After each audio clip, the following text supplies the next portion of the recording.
सच्चा प्यार हो तो ऐसा। अगर आप लोग के लव स्टोरी पसंद आए तो please like comment and channel को सब्सक्राइब कर लीजिएगा। आदित्य और प्रिया एक दूसरे से बेहद प्यार करते थे।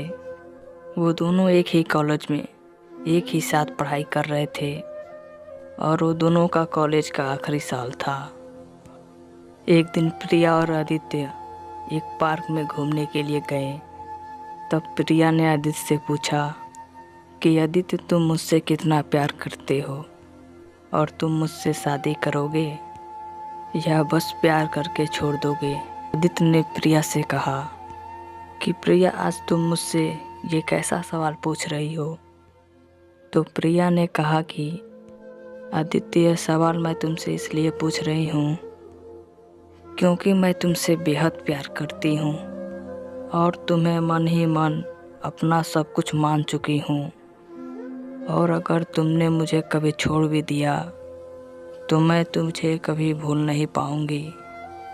ये कहते ही प्रिया के आंखों में आंसू आ गए। प्रिया को इस तरह रोते देख आदित्य ने सबसे पहले उसके आंसू पोंछे और फिर प्रिया को अपनी बाहों में ले लिया और फिर उससे कहा कि पगली, मैंने तुम्हें छोड़ने के लिए थोड़ी न प्यार किया है। हमारा प्यार तो 7 जन्मों तक रहेगा और मैं जल्द ही अपने घर वालों के साथ तुम्हारे पिताजी से तुम्हारा हाथ मांगने ज़रूर आऊँगा। ये सुनते ही प्रिया बहुत खुश हो गई और खुशी के मारे फिर से आदित्य के बाहों में लिपट गई और फिर वो दोनों अपने अपने घर चले गए। अब कुछ ही महीनों में उन दोनों की पढ़ाई भी पूरी हो गई और हर दिन आदित्य और प्रिया का प्यार बढ़ता जा रहा था। एक दिन आदित्य प्रिया से फ़ोन करके कहता है कि प्रिया, आज मैं अपने माता पिता के साथ तुम्हारे घर आ रहा हूँ, तुम्हारे और मेरे रिश्ते के लिए। ये बात सुनकर प्रिया बहुत ही खुश होकर आदित्य से कहती है, आदित्य, आज तो तुमने मुझे एक नई ज़िंदगी दे दी।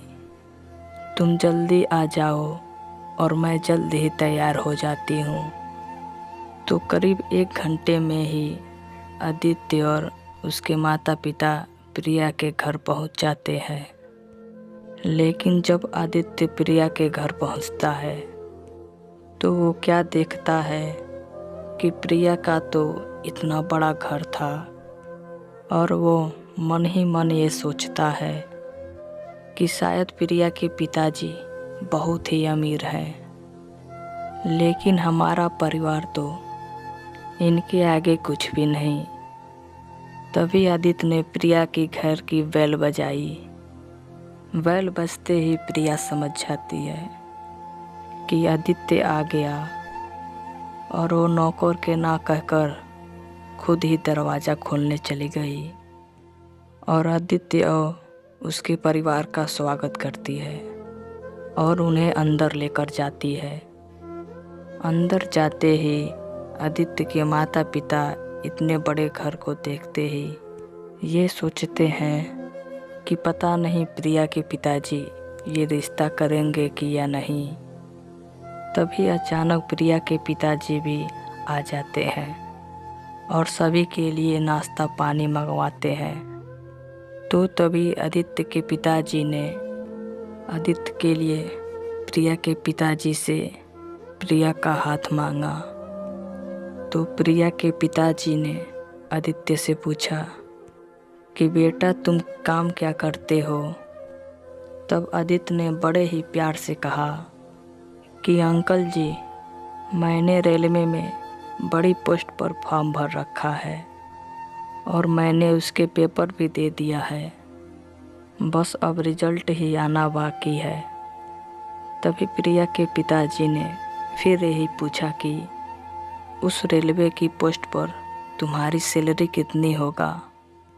तो आदित्य ने कहा कि अंकल जी, यही कोई 30,000 के आसपास में होगी। ये सुनते ही प्रिया के पिताजी ने आदित्य से बहुत ही गुस्से में कहा कि तुम्हें पता है 30,000 तो मेरी बेटी 10 दिनों में खर्च कर देती है। और तुम्हें शायद ये भी नहीं पता होगा कि मेरी बेटी प्रिया हर हफ्ते बाहर 8 से 10,000 शॉपिंग करके खर्च कर देती है। ये सुनते ही आदित्य के पिताजी ने गुस्से में प्रिया के पिताजी से ये कह दिया कि शायद आपको आपके इस धन दौलत से बहुत ही ज़्यादा घमंड है। रखिए अपनी धन दौलत अपने पास और अपनी बेटी की शादी किसी करोड़पति लड़के से करवाना। तभी वो अपने बेटे आदित्य का हाथ पकड़कर कहते हैं, चलो बेटा